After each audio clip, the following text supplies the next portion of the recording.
Hello everybody and welcome to another Pixel Maven project tutorial. I'm Nicole Watt and this is Pixel Maven's Retreat. I've got a new card for you today. This is featuring a couple of stamp market images and the new scrapbook.com watercolor brushes. So they sent these to me so that I could try them out, and I really do like them. They are very similar to other watercolor brushes on the market. So this comes in a set of 3 and it has 3 different size tips, so a small, medium, and a large. And just like all the other watercolor brushes on the market, you go ahead and unscrew it and fill it with water and screw that top back on. And then you go ahead and use them just like you would any other watercolor brush, and we'll talk about how I use these throughout today's video. One thing that I do like about their new brush offering is that they have another set of brushes that are flat tipped, and you don't see those very often, so I'll be excited to get my hands on those and give them a try too. If they work as nicely as these do, then I will be certainly very happy that I got them. So today, like I said, we're working on this project and we're going to do a watercolored background panel with some emboss resist and using distress inks because those work really well for watercoloring. So let's get started. All right, so the first thing I'm going to do is heat emboss a panel of hot press watercolor paper.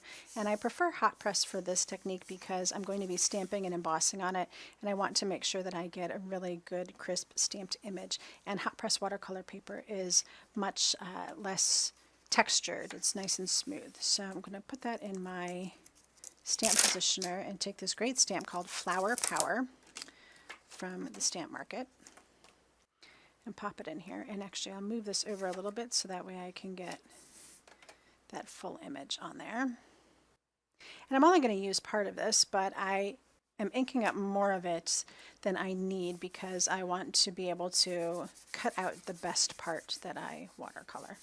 So adding in some anti-static powder, and what I'm going to do for my embossing here is I'm using the white pigment ink from scrapbook.com, and then I'm going to emboss it in clear.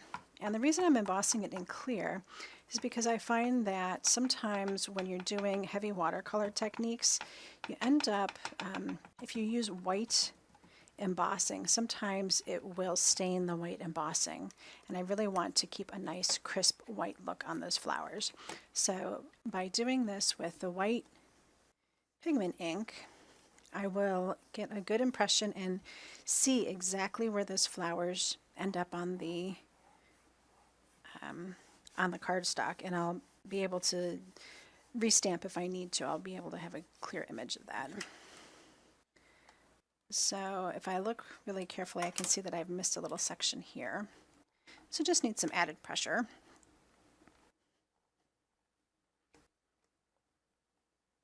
Sometimes when I'm working on multiple surfaces, I don't get the solid pressure that I need as if you were working straight on a tabletop.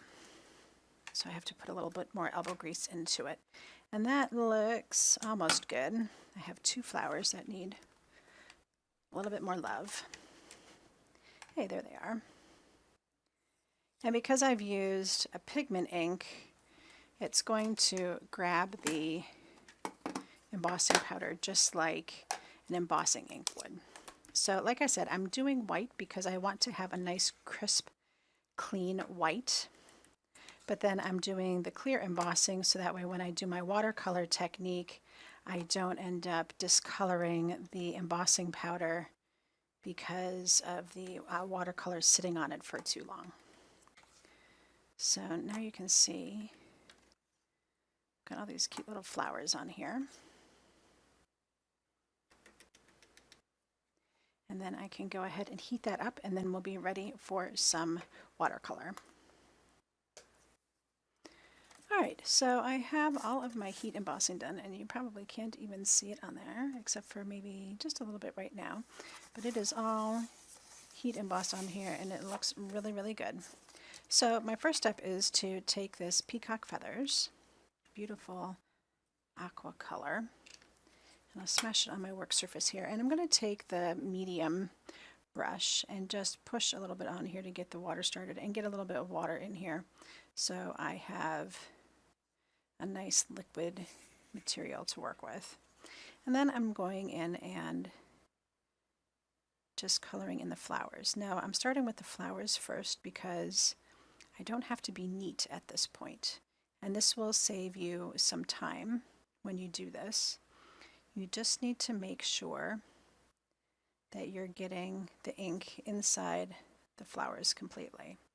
And if you happen to stray outside the flowers, that is not a problem because we're going to cover it with a darker color, and it's a similar color since it's a blue shade, and it's just going to blend in, and you're never going to see that ink that's extended beyond the flowers. So for right now, I can be a messy colorer, and that is saving me some time.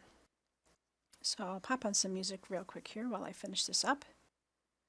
And then when I come back, we'll talk about coloring in the background.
Now that this is all complete, the beginning part of this is pretty dry, so I'm going to go ahead and flip this over to start again.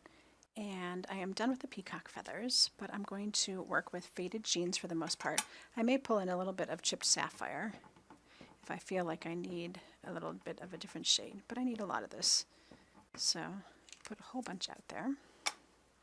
And I'm going to start with the medium size brush again.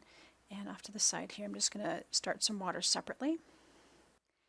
And go ahead and just start putting water into the flowers separate from the petals.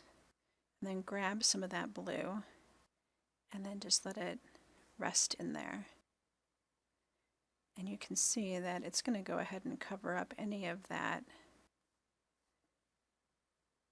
any of the green that kind of came around outside of the flower.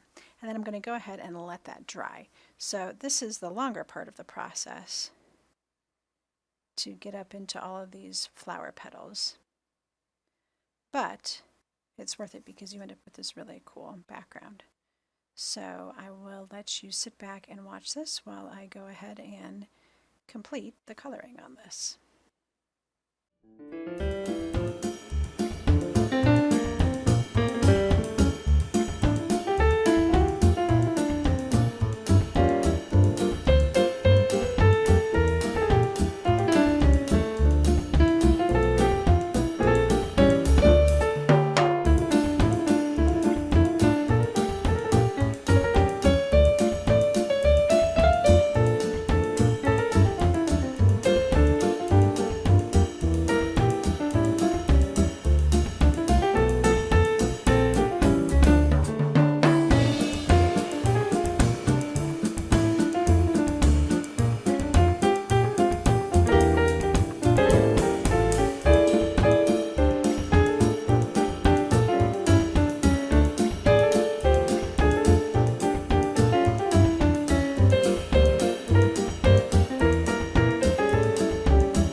Alright, so at this point I have enough, and I'm really happy with the way that this looks, that I don't need to complete the rest of this. So I'm going to go ahead and let this dry and cut out my panel, and we can go ahead and finish up this card design.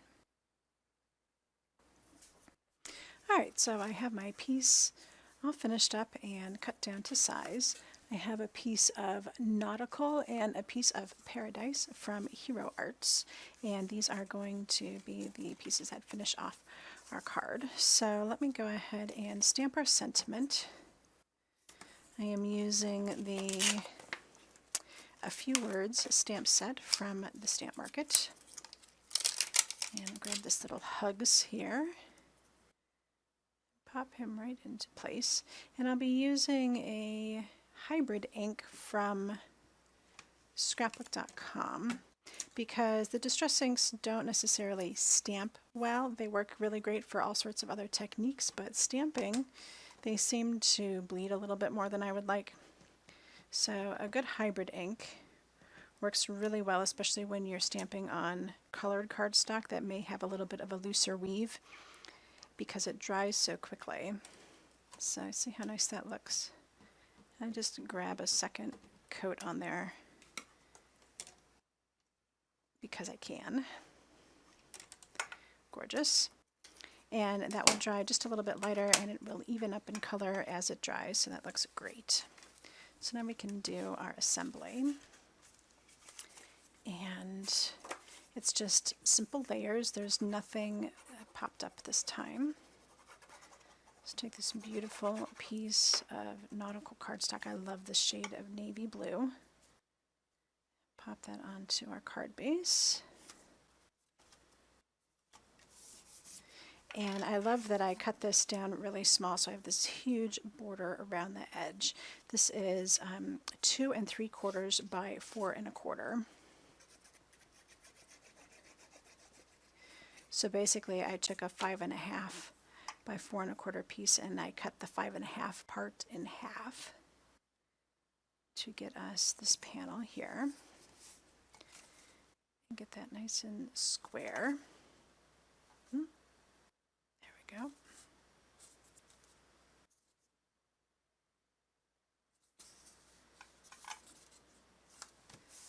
And then the hugs will just go on the side here, and then we'll snip off the excess.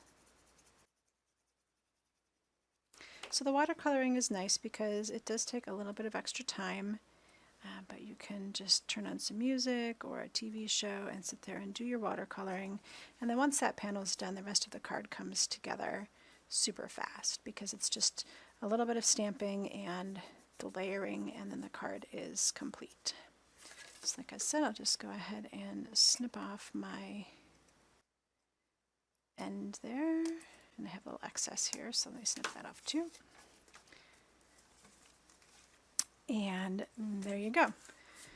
So I hope you enjoyed this look into the new scrapbook.com watercolor brushes. They're a great addition if you don't already have some. They're really good to have around, so that way you don't have to fuss with a regular brush and a container of water. So they help to make watercoloring happen just a little bit faster.